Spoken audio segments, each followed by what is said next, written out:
ओम श्री दुर्गा देव्यै नमः। अथ श्री दुर्गा सप्तशती प्रथमो अध्याय। मेधा ऋषि का राजा सुरथ और समाधि को भगवती की महिमा बताते हुए मधुकैटभ वध का प्रसंग सुनाना। विनियोगः। ओम प्रथम चरित्रस्य ब्रह्मा ऋषि महाकाली देवता गायत्री छंदा नंदा शक्ति रक्तदंतिका बीजम अग्निस्तत्वं ऋग्वेदा स्वरूपम। श्री महाकाली प्रीत्यर्थे प्रथम चरित्र जपे विनियोगः। ध्यानम्। ओम खड्गं चक्र गदेषु चाप परिघान् शूलं भुशुण्डीं शिरः शंखं संदधतीं करे स्त्रियनयनां सर्वांगभूषावृताम् नीलाश्मद्युतिमाश्य पाददशकाम् सेवे महाकालिकाम् यामस्तोत्स्वपिते हरो कमलजो हन्तुं मधुमकैटभम्। प्रथम चरित्र के ब्रह्मा ऋषि महाकाली देवता गायत्री छंद नंदा शक्ति रक्तदंतिका बीज अग्नि तत्व और ऋग्वेद स्वरूप है। श्री महाकाली देवता की प्रसन्नता के लिए प्रथम चरित्र के जप में विनियोग किया जाता है। भगवान विष्णु के सो जाने पर मधु और कैटभ को मारने के लिए कमल जन्मा ब्रह्मा जी ने जिनका स्तवन किया था, उन महाकाली देवी का मैं सेवा करता हूँ।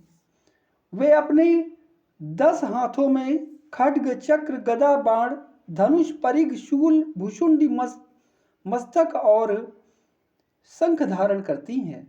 उनके 3 नेत्र हैं। वे समस्त अंगों में दिव्य आभूषणों से विभूषित हैं। उनके शरीर की कांति नीलमणि के समान है तथा वे 10 मुख और 10 पैरों से युक्त हैं। ओम नमः चंडिकाये। ओम ऐं मार्कंडेय उवाच। श्रावणीः सूर्यतनयो यो मनु कथ्यते अस्तमः निशामय तदुत्पत्तिं विस्ताराद् गदतोमम् महामायानुभावेन यथा मन्वन्तराधिपः सा बभूव महाभागा श्रावणस्तनयोरवेः स्वारोचिषे अंतरे पूर्वं चैत्रवंश समुद्भवः सुरथो नाम राजा भूत समस्ते क्षितिमण्डले तस्य पालयतः सम्यक् प्रजाः पुत्रानिवौरिषान् बभूवुः शत्रवो भूपाः कोला विध्वंसिनस्तदा।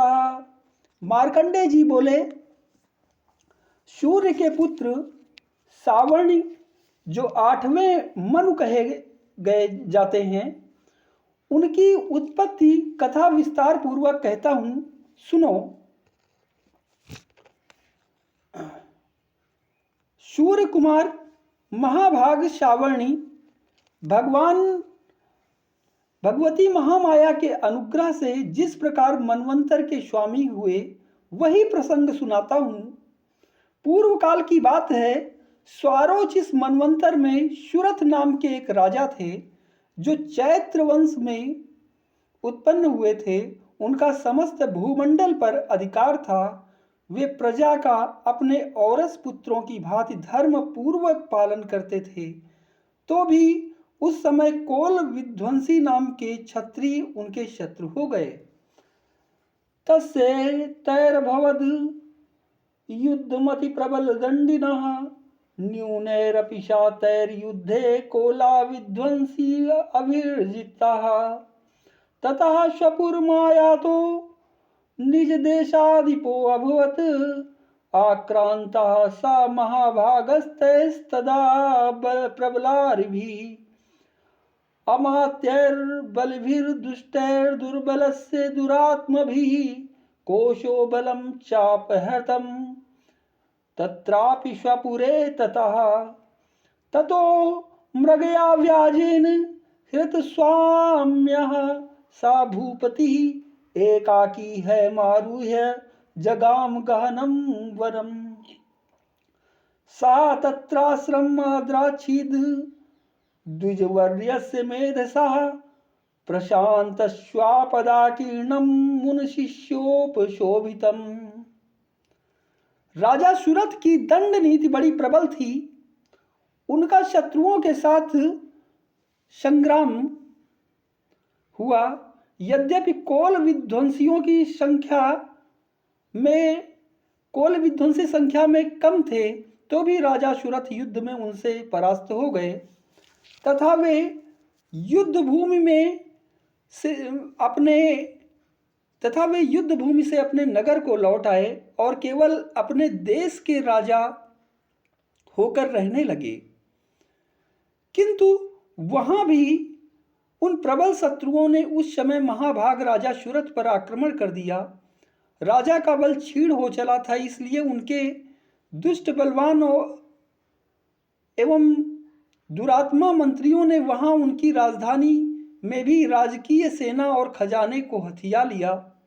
सुरथ का प्रभुत्व नष्ट हो चुका था, इसलिए वे शिकार खेलने के बहाने घोड़े पर सवार हो वहां से अकेले ही एक घने जंगल में चले गए। वहां उन्होंने विप्रवर मेधा मुनि का आश्रम देखा, जहां कितने ही हिंसक जीव परम शांत भाव से रहते थे। मुनि के बहुत से शिष्य उस वन की शोभा बढ़ा रहे थे। तस्थो कंचित् कालम सा मुनिना तेन सत्कृतः इतश्चेतश्च विचरन्स्तस्मिन् मुनिवराश्रमे सो अचिन्तयत् तदा तत्र ममत्वाकृष्टचेतनः मत्पूर्वैः पालितं पूर्वं मया हीनं पुरं हि तत् मद्भृत्यैस्तैरसद्वृत्तैर्धर्मतः पाल्यते न वा न जाने सा प्रधानो मे सूरहस्ति सदा मदः मम वैरिवशं यातः कान् भोगान् अनुलप्स्यते ये मामानुगता नित्यं प्रसाद धन भोजनैः अनुवृत्तिं ध्रुवं ते अद्य कुर्वन्त्यन्यमहीभृताम् अशम्यग्व्ययशीलैस्तैः कुर्वद्भिः सततं व्ययम् संचिताशो अतिदुःखेन क्षयं कोशो गमिष्यति एतच्चान्यच्च सततं चिन्तयामास पार्थिवः तत्र विप्राश्रमाभ्यासे वैश्यमेकं ददर्शसः सा पृष्ठस्तेन कस्त्वं भो हेतुश्चागमने अत्र कहा। वहां जाने पर मुनि ने उनका सत्कार किया और वे उन मुनि श्रेष्ठ के आश्रम पर इधर उधर विचरते हुए कुछ काल तक रहे। फिर ममता से आकृष्ट चित्त होकर वहां इस प्रकार चिंता करने लगे, पूर्व काल में मेरे पूर्वजों ने जिसका पालन किया था वही नगर आज मुझसे रहित है। पता नहीं मेरे दुराचारी भृत्यगण उसकी धर्म पूर्वक रक्षा करते हैं या नहीं। जो सदा मद की वर्षा करने वाला और शूरवीर था, वह मेरा प्रधान हाथी अब शत्रुओं के अधीन होकर न जाने किन भोगों को भोगता होगा। जो लोग मेरी कृपा, धन और भोजन पाने से सदा मेरे पीछे पीछे चलते थे, वे निश्चय ही अब दूसरे राजाओं का अनुसरण करते होंगे।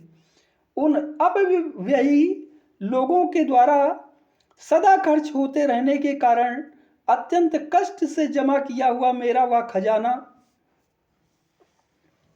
खाली हो जाएगा। ये तथा और भी कई बातें राजा सुरथ निरंतर सोचते रहते थे। एक दिन उन्होंने वहां विप्रवर मेधा के आश्रम के निकट एक वैश्य को देखा और उससे पूछा, भाई तुम कौन हो? यहाँ तुम्हारे आने का क्या कारण है? तुम क्यों शोकग्रस्त और अनमने से दिखाई देते हो? राजा सुरथ का यह प्रेम पूर्वक कहा हुआ वचन सुनकर वैश्य ने विनीत भाव से उन्हें प्रणाम करके कहा, सशोकयु कस्मात् त्वं दुर्मनायु लक्ष्यसे इत्याकर्णे वचस्तस्य भूपते प्रणयोदितम्। प्रत्युवाच शातं वैश्यः प्रश्रयावनतो नृपं। वैश्य उवाच समाधीर्णां वैश्योऽहमुत्पन्नो धनिनां कुले पुत्रदारैर्निरस्तश्च धनलोभादशादुभिः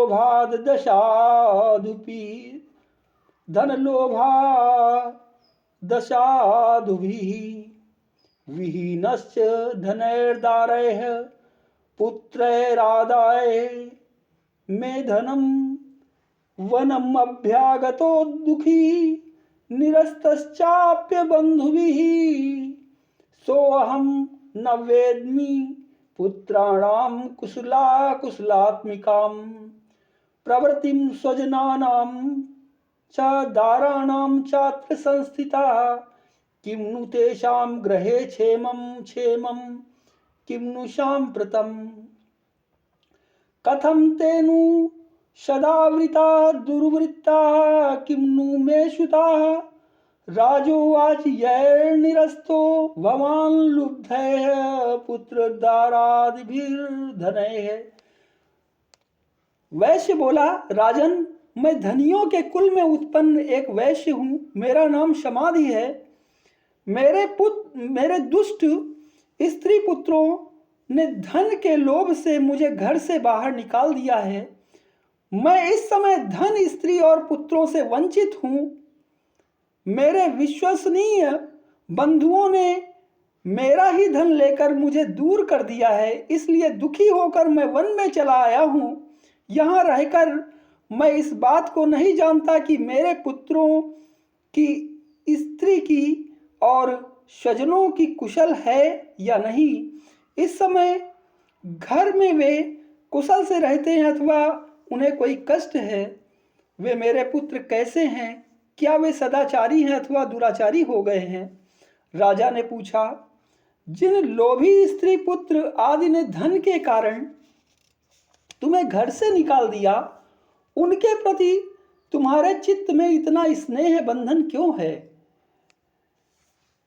तेषु किं भवता स्नेहम अनुबध्नाति मानसम। वैश्य उवाच एवमेतद्यथा प्राह भवानस्मद्गतं वचः किं करोमि न बध्नाति मम निष्ठुरतां मनः। यैः संत्यज्य पितृस्नेहं धनुलुब्धैर्निराकृतः पतिस्वजन हार्दं च हार्दी ते स्वे मे मनः। किमेतन्नाभिजानामि जानन्नपि महामते यत्प्रेम प्रवणं चित्तं विगुणेष्वपि बन्धुषु तेषां कृते मे निश्वासो दौर्मनस्यं च जायते। करोमि किं यन्मनस्तेष्वप्रीतिषु निष्ठुरं। मार्कण्डेय उवाच ततस्तो सहितो विप्र तं मुनिं समुपस्थितो। वैश्य बोला, आप मेरे विषय में जैसी बात कहते हैं वह सब ठीक है, किंतु क्या करूं, मेरा मन निष्ठुरता नहीं धारण करता। जिन्होंने धन के लोभ में पड़कर पिता के प्रति स्नेह, पति के प्रति प्रेम तथा आत्मीय जन के प्रति अनुराग को तिलांजलि दे मुझे घर से निकाल दिया है, उन्हीं के प्रति मेरे हृदय में इतना स्नेह है। महामते, गुणहीन बंधुओं के प्रति भी जो मेरा चित्त इस प्रकार प्रेम मग्न हो रहा है, यह क्या है? इस बात को जानकर भी नहीं जान पाता। उनके लिए मैं लंबी सांसें ले रहा हूँ और मेरा हृदय अत्यंत दुखित हो रहा है। उन लोगों में प्रेम का सर्वथा अभाव है, तो भी उनके प्रति जो मेरा मन निष्ठुर नहीं हो पाता, इसके लिए क्या करूं? मार्कंडेय जी कहते हैं, ब्राह्मण तदनंतर राजाओं में श्रेष्ठ सुरथ और वह समाधि नामक वैश्य दोनों साथ साथ मेधा मुनि की सेवा में उपस्थित हुए और उनके साथ यथा योग्य न्यायानुकूल विनयपूर्ण वर्ताव करके बैठे। तत्पश्चात वैश्य और राजा ने कुछ वार्तालाप आरंभ किया। मार्कंडे उवाच ततस्थो सहितो विप्रतं मुनिं समुपस्थितो समाधिर्नाम वैश्यो अशो साचा पार्थिव सत्तमः कृत्वा तु तो यथा न्यायं यथार्यं तेन संविदम् उपाविष्टो कथा काश्चिच्चक्र दुर्वैश्य पार्थिवो। राजोवाच भगवन् त्वामहं प्रष्टुमिच्छाम्येकं वदस्व तत् दुःखाय यन्मे मनसा स्वचित्ताय ततां विना ममत्वं गतराज्यस्य राज्यांगेषु अखिलेष्वपि जानतोऽपि यथाज्ञस्य किमेतन्मुनिषत्तम अयं चानिकृतः पुत्रैर्दारैर्भृत्यैस्तथोन्जिता स्वजनेन च संत्यक्तस्तेषु हार्दि तथाप्यति एवमेस्तथाहं च द्वावप्यत्यन्त दुःखितो दृष्टदोषे अपि विषये ममत्वाकृष्टमानसो। राजा ने कहा, भगवन, मैं आपसे एक बात पूछना चाहता हूं, उसे बताइए। मेरा चित्त अपने अधीन न होने के कारण वह बात मेरे मन को बहुत दुख देती है। जो राज्य मेरे हाथ से चला गया है, उसमें और उसके संपूर्ण अंगों में मेरी ममता बनी हुई है। मुनि श्रेष्ठ यह जानते हुए भी कि वह मेरा नहीं है, अज्ञानी की भांति मुझे उसके लिए दुख होता है। यह क्या है? इधर यह वैश्य भी घर से अपमानित होकर आया है। इसके पुत्र, स्त्री और भृत्यों ने इसे छोड़ दिया है। स्वजनों ने भी इसका परित्याग कर दिया है, तो भी यह उनके प्रति अत्यंत हार्दिक स्नेह रखता है। इस प्रकार यह तथा मैं दोनों ही बहुत दुखी हैं। जिसमें प्रत्यक्ष दोष देखा गया है, उस विषय के लिए भी हमारे मन में ममता जनित आकर्षण पैदा हो रहा है। महाभाग, हम दोनों समझदार हैं, तो भी हम में जो मोह पैदा हुआ है वह क्या है? विवेक शून्य पुरुष की भांति मुझ में और इसमें यह मूढ़ता प्रत्यक्ष दिखाई देती है। तत्किमेतन महाभाग यन्मोहो ज्ञानिनोरपि ममास्य च भवत्येषा विवेकान्धस्य मूढ़ता। ऋषिरुवाच ज्ञानमस्ति समस्तस्य जन्तोर्विषय गोचरे विषयश्च महाभाग याति चैवं पृथक् पृथक् दिवान्धाः प्राणिनः केचिद्रात्रावन्धास्तथा परे केचिद्दिवा तथा रात्रो प्राणिनस्तुल्ये दृष्टयः ज्ञानिनो मनुजा सत्यं किं तूने ज्ञानिनो मनुजा सत्यं किं तू तेन केवलं यतो हि ज्ञानिना सर्वे पशुपक्षी मृगादयः ज्ञानं च तन्मनुष्याणां यत्तेषां मृगपक्षिणां ऋषि बोले, महाभाग, विषय मार्ग का ज्ञान सब जीवों को है। इसी प्रकार विषय भी सबके लिए अलग अलग हैं। कुछ प्राणी दिन में नहीं देखते और दूसरे रात में नहीं देखते, तथा कुछ जीव ऐसे हैं जो दिन और रात्रि में भी बराबर ही देखते हैं। यह ठीक है कि मनुष्य समझदार होते हैं, किंतु केवल वे ही ऐसे नहीं होते। पशु पक्षी और मृग आदि सभी प्राणी समझदार होते हैं। मनुष्यों की समझ भी वैसी ही होती है जैसी उन मृग और पक्षियों की होती है।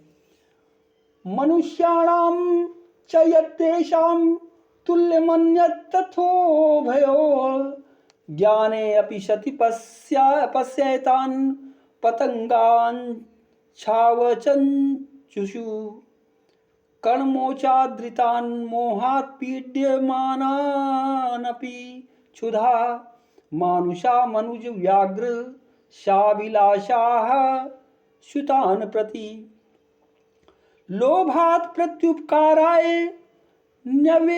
नन्वेतान् किं न पश्यसि तथापि ममतावर्ते मोहगर्ते निपातिताः महामाया प्रभावेण संसार स्थितिकारिणा तन्नात्र विस्मयाकार्यो योग निद्रा जगत्पते महामाया हरेश्चैसा तया सम्मोह्यते जगत ज्ञानिनामपि चेतांसि देवी भगवती ही सा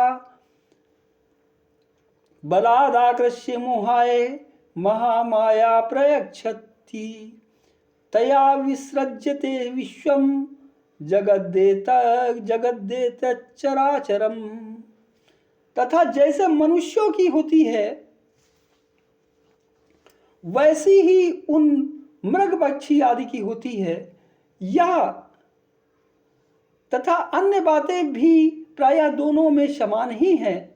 समझ होने पर भी इन पक्षियों को तो देखो, ये स्वयं भूख से पीड़ित होते हुए भी मोहवश बच्चों की चोंच में कितने चाव से अन्न के दाने डाल रहे हैं। नरश्रेष्ठ, क्या तुम नहीं देखते कि ये मनुष्य समझदार होते हुए भी लोभवश अपने किए हुए उपकार का बदला पाने के लिए पुत्रों की अभिलाषा करते हैं।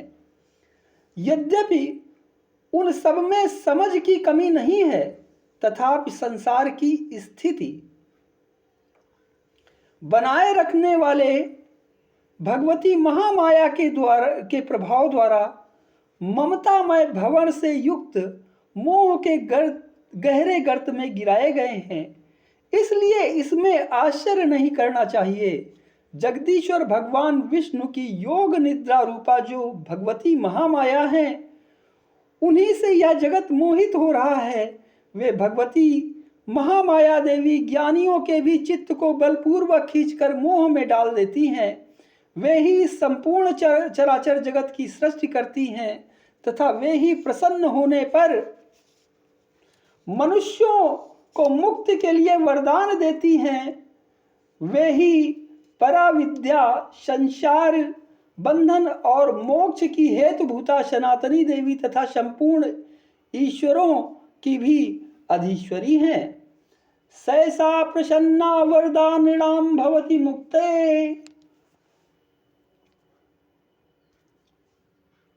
सा विप्रा परमा मुक्तेर्हेतुभूता सनातनी संसार बंधु हेतुश्च शैव सर्वेश्वरेश्वरी राजोवाच भगवन् काहि सा देवी महामायेति यां भवान् ब्रवीति कथमुत्पन्ना सा कर्मास्याश्च किं द्विज यत्प्रभावा च सा देवी यस्वरूपा यदुद्भवा तत्सर्वं श्रोतुमिच्छामि त्वत्तो ब्रह्मविदां वर ऋषिरुवाच नित्यैव सा जगन्मूर्तिस्तया सर्वमिदं ततं तथापि तत्समुत्पत्ति तथापि तत्समुत्पत्तिर्बहुधा श्रूयतां मम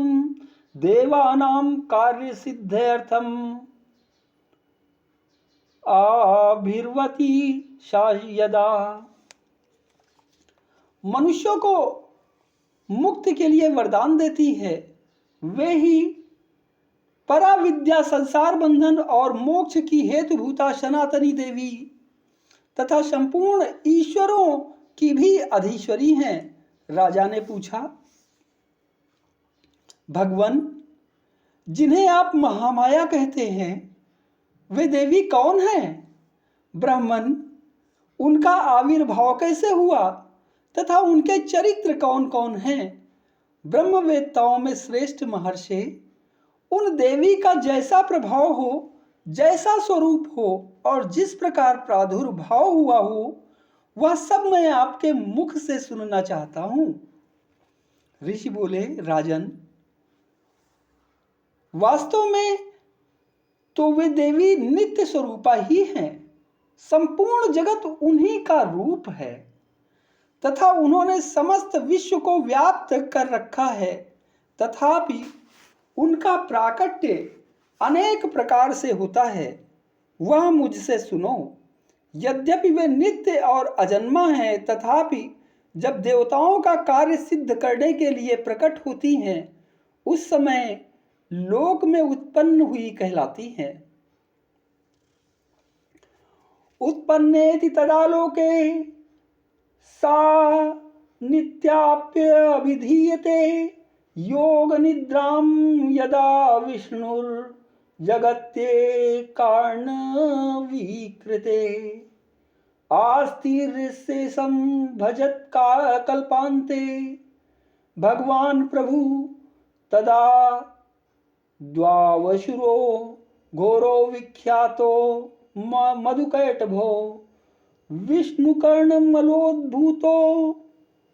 हन्तुं ब्रह्माण्डम् उद्यतो सा नाभिकमले विष्णोः स्थितो ब्रह्मा प्रजापतिः दृष्ट्वा तावशुरो चोग्रो प्रसुप्तं च जनार्दनं तुष्टाव योग निद्रां तामेकाग्र हृदय स्थिता विबोधनार्थाय हरिनेत्रकृतालयं विश्वेश्वरीं जगद्धात्रीं स्थितिसंहारकारिणीं निद्रां भगवतीं विष्णोरतुलां तेजसा प्रभु।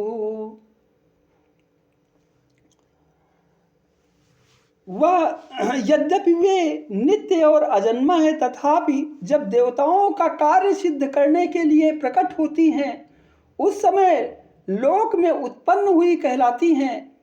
कल्प के अंत में जब संपूर्ण जगत एकारणों में निमग्न हो रहा था और सबके प्रभु भगवान विष्णु शेष नाग की सैया बिछाकर योग निद्रा का आश्रय ले सो रहे थे, उस समय उनके कानों के मैल से दो भयंकर असुर उत्पन्न हुए जो मधु और कैटभ नाम से विख्यात थे। वे दोनों ब्रह्मा जी का वध करने को तैयार हो गए।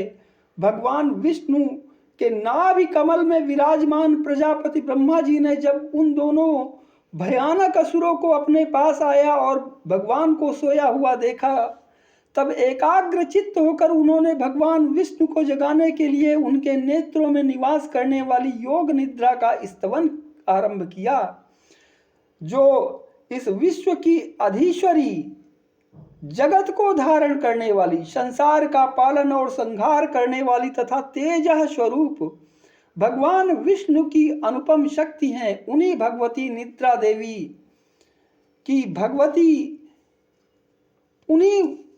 निद्रा देवी की भगवान ब्रह्मा स्तुति करने लगे। ब्रह्मोवाच त्वं स्वाहा त्वं स्वधा त्वं हि वषट्कारः स्वरात्मिका सुधा त्वमक्षरे नित्ये त्रिधा मात्रात्मिका स्थिता अर्धमात्रा स्थिता नित्या यानुचार्या विशेषतः त्वमेव संध्या सावित्री त्वं देवी जननी परा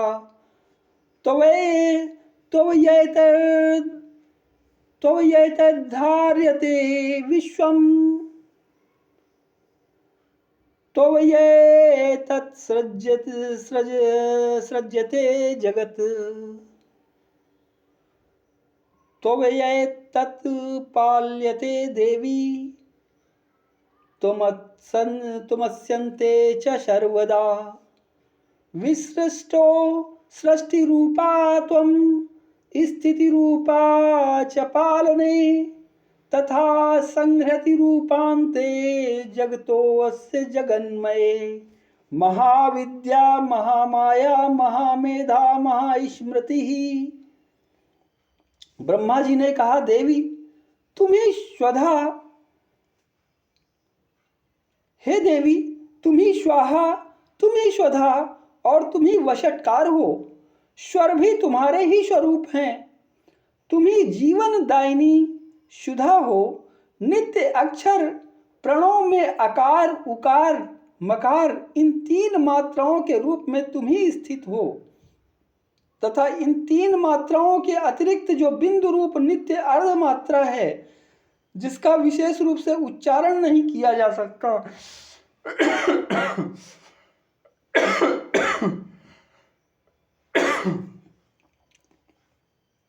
वह भी तुम्ही हो। देवी तुम्ही संध्या सावित्री तथा परम जननी हो। देवी तुम्ही इस विश्व ब्रह्मांड को धारण करती हो। तुमसे ही इस जगत की सृष्टि होती है, तुम्ही से इसका पालन होता है और सदा तुम्ही कल्प के अंत में सबको अपना ग्रास बना लेती हो। जगन्मयी देवी इस जगत की उत्पत्ति के समय तुम सृष्टि रूपा हो, पालन काल में स्थिति रूपा हो तथा कल्पांत के समय संहार रूप धारण करने वाली हो। तुम्ही महाविद्या महामाया महामेधा महास्मृति महामोह रूपा महादेवी और महाशुरी हो। महामोया महामोहा च भवती महादेवी महाशुरी प्रकृतिस्त्वं च सर्वस्य गुणत्रय विभाविनी कालरात्रिर्महारात्रिर्मोहरात्रिश्च दारुणा त्वं श्रीस्त्वमीश्वरी त्वं ह्रीस्त्वं बुद्धिर्बोधलक्षणा लज्जा पुष्टिस्तथा तुष्टिस्त्वं शान्तिः क्षान्तिरेव च खंगिनी शूलिनी घोरा गदिनी चक्रिणी तथा संखिनी चापिनी बाणभुषुंडी परिघायुधा सौम्या सौम्यतराशेष सौम्ये अभ्यस्त्वति सुंदरी परापराणां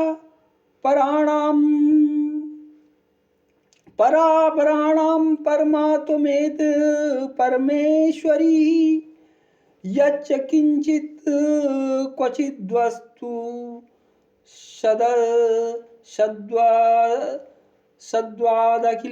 सद्वादखिलात्मके तस्य सर्वस्य या शक्ति सा त्वं किं स्तूयसे तदा यया त्वया जगत् सृष्टा जगत्पात्यति यो जगत्। तुम्ही तीनों गुणों को उत्पन्न करने वाली सबकी प्रकृति हो। भयंकर काल रात्रि महारात्रि और मोहरात्रि भी तुम्ही हो। तुम्ही श्री, तुम्ही ईश्वरी, तुम्ही ह्री और तुम्ही बोध स्वरूपा बुद्धि हो। लज्जा पुष्टि तुष्टि शांति और क्षमा भी तुम्ही हो।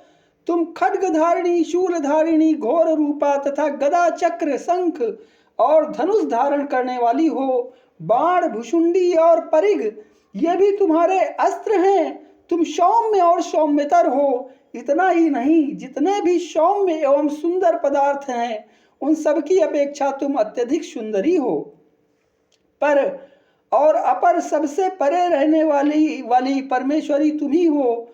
सर्वस्वरूपे देवी, कहीं भी सत्य असत रूप से जो वस्तुएं हैं और उन सब की जो शक्ति है वह तुम ही हो। ऐसी अवस्था में तुम्हारी स्तुति क्या हो सकती है? जो इस जगत की सृष्टि, पालन और संहार करते हैं, उन भगवान को भी जब तुमने निद्रा के अधीन कर दिया है, तब तुम्हारी स्तुति करने में यहाँ कौन समर्थ हो सकता है? सोऽपि निद्रावशं नीतः कस्त्वां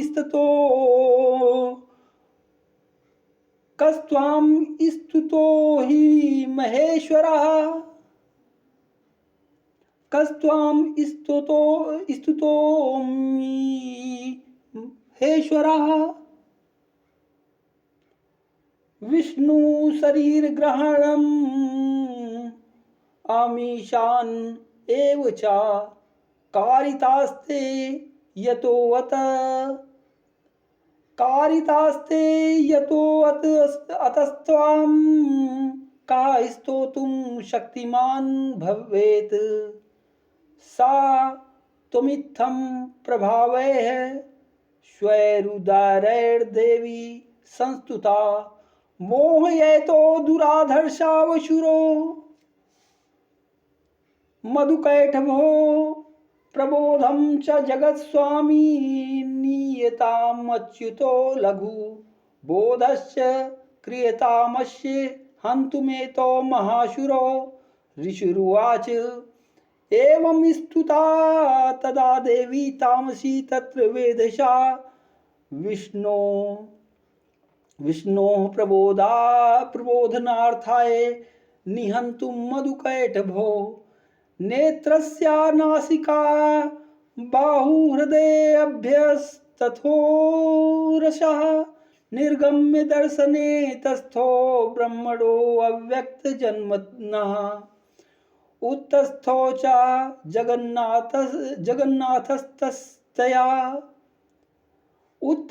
च जगन्नाथस्तया मुक्तो जनार्दनः। मुझको, भगवान शंकर को तथा भगवान विष्णु को भी तुमने ही शरीर धारण कराया है, अतः तुम्हारी स्तुति करने की शक्ति किसमें है? देवी, तुम तो अपने इन उदार प्रभावों से ही प्रशंसित हो। ये जो दोनों दुर्धर्ष असुर मधु और कैटभ हैं, इनको मोह में डाल दो और जगदीश्वर भगवान विष्णु को शीघ्र ही जगा दो। साथ ही इनके भीतर इन दोनों महान असुरों को मार डालने की बुद्धि उत्पन्न कर दो। ऋषि कहते हैं, राजन, जब ब्रह्मा जी ने वहां मधु और कैटभ को मारने के उद्देश्य से भगवान विष्णु को जगाने के लिए तमोगुण की अधिष्ठात्री देवी योग निद्रा की इस प्रकार स्तुति की, तब वे भगवान के नेत्र, मुख, नासिका, बाहु, हृदय और वक्षा स्थल से निकलकर अव्यक्त ब्रह्मा जी के दृष्टि के समक्ष खड़ी हो गई। योग निद्रा से मुक्त होने पर जगत के स्वामी जनार्दन उस एकार्णों के जल में शेषनाग की शैया से जाग उठे। एकार्णवे अहिशयनात्ततः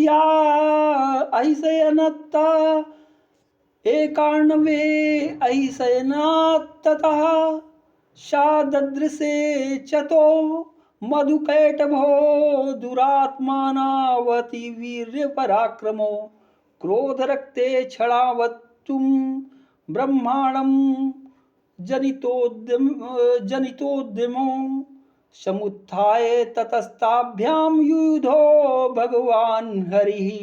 पंचवर्ष सहस्राणि बाहुप्रहरणो विभुः तावप्यति बलोन्मत्तो महामाया विमोहितो उक्तवन्तो वरो अस्मत्तो व्रियतामिति केशवं।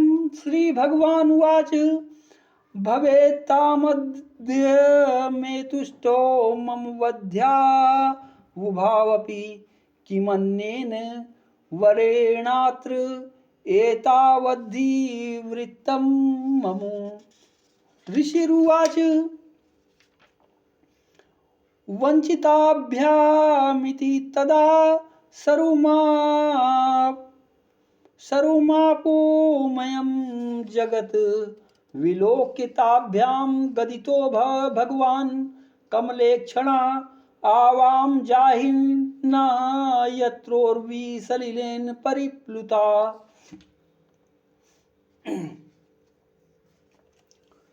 फिर उन्होंने उन दोनों असुरों को देखा। वे दुरात्मा मधु और कैटभ अत्यंत बलवान तथा पराक्रमी थे और क्रोध से लाल आंखें किए ब्रह्मा जी को खा जाने के लिए उद्योग कर रहे थे। तब भगवान श्री हरि ने उठकर उन दोनों के साथ 5000 वर्षों तक केवल बाहु युद्ध किया। वे दोनों भी अत्यंत बल के कारण उन्मत्त हो रहे थे। इधर महामाया ने भी उन्हें मोह में डाल रखा था, इसलिए वे भगवान विष्णु से कहने लगे, हम तुम्हारी वीरता से संतुष्ट हैं, तुम हम लोगों से कोई वर मांगो। श्री भगवान बोले, यदि तुम दोनों मुझ पर प्रसन्न हो तो अब मेरे हाथ मारे जाओ, बस इतना सा ही मैंने वर मांगा है, यहाँ दूसरे किसी वर से क्या लेना है। ऋषि कहते हैं, इस प्रकार धोखे में आ जाने पर जब उन्होंने संपूर्ण जगत में जल ही जल देखा, तब कमल नयन भगवान से कहा, जहां पृथ्वी जल में डूबी हुई न हो, जहां सूखा स्थान हो, वहीं हमारा वध करो।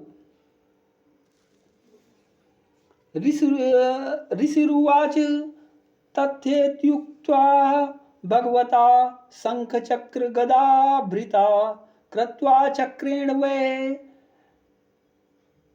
वैच्छिन्ने जगने शिरसि तयोः एवमेषा समुत्पन्ना ब्रह्मणा संस्तुता स्वयं प्रभावमस्या देव्यास्तु भूया शृणु वदामि ते। ओम ऐं इति मार्कंडे पुराणे शावर्णिके मन्वन्तरे देवी महात्म्ये मधुकैटभवधो नाम प्रथमो अध्यायः।